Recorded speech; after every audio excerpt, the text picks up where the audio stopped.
নমস্কাৰ পুনৰবাৰ স্বাগতম জনাইছোঁ মোৰ ইউটিউব চেনেল SJV ফাৰ্মিঙলৈ। বন্ধুসকল, আজিৰ ভিডিঅ'টোৰ মূল টপিকটো হৈছে এটা মুৰ্গী আন এটা মুৰ্গীৰ পিছফালৰ পৰা মাংস খাবলৈ কিয় আৰম্ভ কৰে। বন্ধুসকল, এই সমস্যাৰ পৰা আমি হাত সাৰিবলৈ হ'লে কিছুমান উপায় আছে আৰু কিছুমান মেডিচিন আছে। এইবিলাক যদি আমি ব্যৱহাৰ কৰোঁ তো এই সমস্যাৰ পৰা আমি নিশ্চয় হাত সাৰিব পাৰিম। বন্ধুসকল, মোৰ অভিজ্ঞতাৰ ফালৰ পৰা মই আপোনালোকক কিছুমান কথা শ্বেয়াৰ কৰিম। বন্ধুসকল, আপোনালোকে মোৰ ভিডিঅ'টো প্ৰথমৰ পৰা শেষলৈকে চাব, তেতিয়া গোটেইখিনি কথা বুজিব পাৰিব। তেন্তে আহক আমি দেৰি নকৰি ভিডিঅ'টো আৰম্ভ কৰোঁ।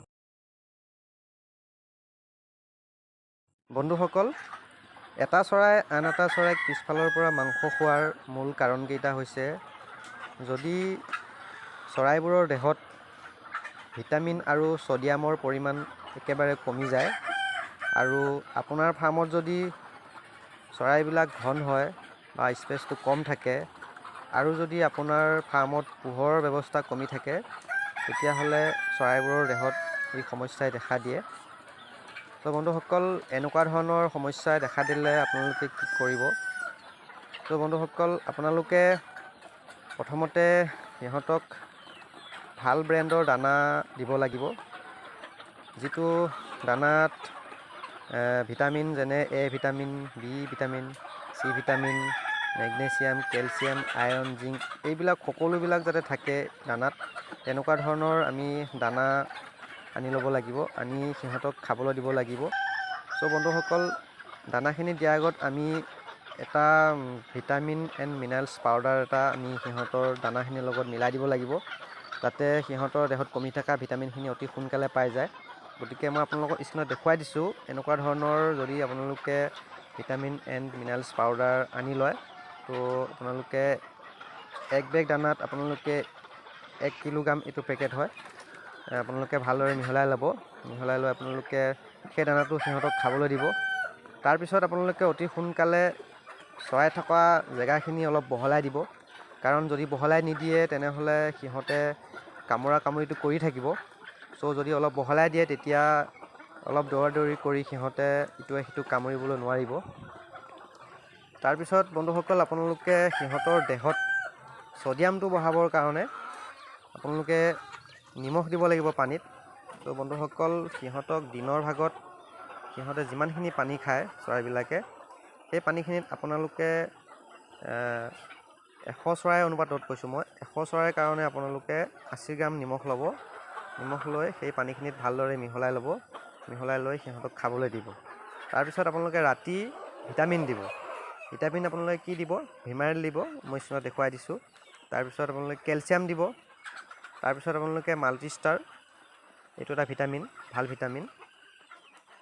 এই গোটেইকেইটা পানীত আপোনালোকে ৰাতিৰ ভাগত ভালদৰে মিহলাই ল'ব।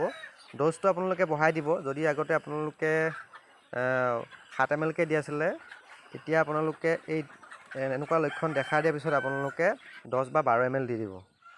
দি ভালকৈ সিহঁতক লৰাই পানীখিনি মিহলাই সিহঁতক খাবলৈ দিব। বন্ধুসকল, এনেদৰে আপোনালোকে 3 বা 4 দিন দিব দানাটোত, সেই দানাখিনি খাবলৈ দিব আৰু পানীত এনেধৰণে দিব। তাৰপিছত আপোনালোকে পাৰিলে 2 দিন 2টা ড'জ আপোনালোকে এণ্টিবায়'টিক দিব। এণ্টিবায়'টিক আপোনালোকে মই আপোনালোকক স্ক্ৰীনত দেখুৱাই দিছোঁ, টেট্ৰাচাইক্লিন আৰু এইটো হৈছে ৰেষ্টিকেল। এই দুটাৰ ভিতৰত আপোনালোকে এটা দিব পাৰে, নহ'লে আপোনালোকে যিকোনো ধৰণৰ এণ্টিবায়'টিক আনি ল'ব পাৰে। এণ্টিবায়'টিক আনি আপোনালোকে 5 ml কৈ যদি দি আছিল আগতে এণ্টিবায়'টিক, আপোনালোকে অলপ বঢ়াই দিব, 7 ml কৰি দিব। কাৰণ এণ্টিবায়'টিকটো খুৱাই দিলে সিহঁতৰ দেহত যিবিলাক কটা চিঙা হৈছে এইবিলাক অতি সোনকালে শুকাই আহিব। বন্ধুসকল, তাৰপিছত আপোনালোকে সিহঁতক পোহৰৰ ব্যৱস্থাটো অলপ বেছি কৰি দিব, কাৰণ যেতিয়া মুৰ্গী পোৱালিবিলাক, যিকোনো ধৰণৰ মুৰ্গী পোৱালি যেতিয়া ইনকিউবেটৰৰ পৰা ওলাই আহে, তাত প্ৰথম সিহঁতে জন্ম পায় পোহৰ পায়, আৰু যেতিয়া বৰ্ডিং কৰা যায়, বৰ্ডিঙতো পোহৰতে থাকে।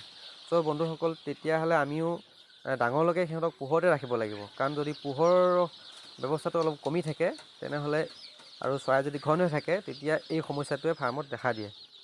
বন্ধুসকল, এইখিনি কৰাৰ পিছত আপোনালোকে 4-5 দিনৰ মূৰত দেখিব যে চৰাইবিলাকে ইটোৱে সিটোক কামুৰিবলৈ মন নকৰিব, কাৰণ সিহঁতৰ দেহত কমি থকা ভিটামিন আৰু ছ'ডিয়ামৰ পৰিমাণ যেতিয়া সিহঁতে পাই যোৱাৰ লগে লগে সিহঁতে ইটোৱে সিটোক কামুৰিবলৈ চেষ্টা আৰু নকৰে। বন্ধুসকল, এটা মুৰ্গীয়ে আন এটা মুৰ্গীক পিছফালৰ পৰা মাংস খোৱাৰ কাৰণসমূহ আৰু এনেকুৱা ধৰণৰ লক্ষণে দেখা দিলে কি কৰিব লাগিব, গোটেইখিনি কথা মই আপোনালোকক এই ভিডিঅ'ৰ যোগেদি কৈ দিলোঁ। চ' বন্ধুসকল, যদি মোৰ ভিডিঅ'টো ভাল লাগিছে আপোনালোকৰ, তেনেহ'লে লাইক কৰিব, শ্বেয়াৰ কৰিব, কমেণ্ট কৰিব, আৰু যদি মোৰ চেনেলটো নতুনকৈ আহিছে তেনেহ'লে ছাবস্ক্ৰাইব কৰি ল'ব।